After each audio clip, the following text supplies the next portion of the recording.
Hey guys, John Lott here. It's September 1st and I'm walking through the new Stoughton High School parking lot coming back from the O'Donnell Middle School where I just finished voting. And first of all, I'd just like to say that I used to work here at Stoughton High School, the old one, as a substitute teacher, and I did run unsuccessfully once for the school board as well back in my earlier years.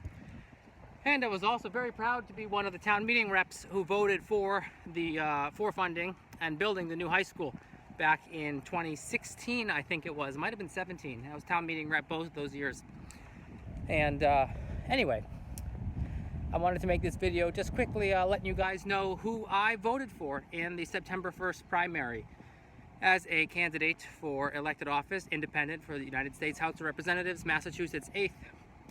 I don't have a voting record since I'm not currently an elected official.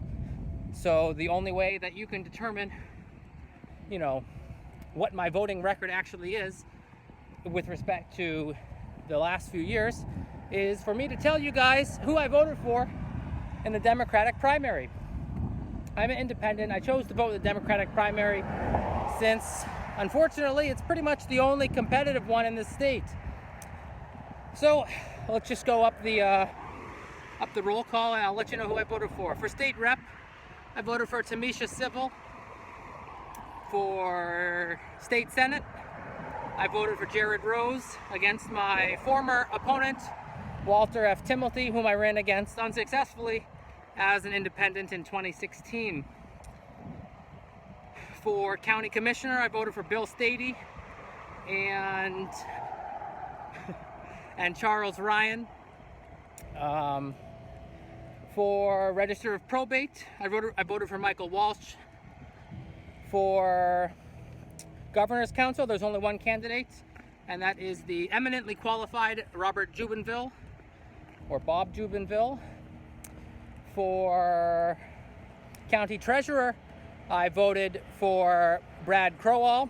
I had a chance to meet his mother one day in Weymouth when I was collecting signatures. For county sheriff, I voted for Jimmy Coughlin.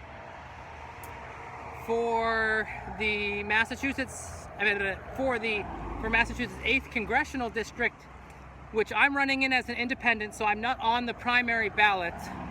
I wasn't sure, and I'm still not, if it's appropriate for me to vote in that race, as I am going to be facing one of them, probably Stephen Lynch, in November. We'll find out these results in a few hours.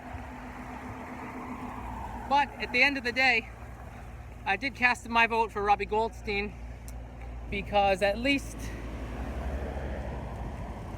just cross the street real quickly and safely, at least Goldstein is for Green New Deal and Medicare for All. And I'm definitely for Medicare for All. I am for the Green New Deal. I think we need to go a little bit farther, to be honest, and I don't think it quite approaches the subject in the best way, but right now the Green New Deal is the best option that we have for saving the environment of the planet and preventing civilizational collapse as we know it. And for Senate, for United States Senate, I voted against Joe Kennedy for the great Senator Ed Markey out of Malden. I think Ed Markey's done a great job, better than Elizabeth Warren in my opinion, and he's someone who's also for Green New Deal and for Medicare for All. And these are very important issues for me and for many other people in the great Commonwealth of Massachusetts.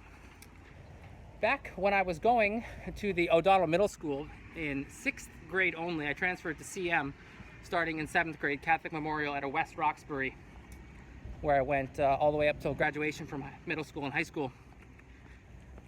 That was in May 2010. I graduated. I used to cut through this neighborhood complex on my walk home from school, from O'Donnell Middle School. I could have waited for the bus, but it was like an extra hour after school to accommodate all the extracurriculars I wasn't doing.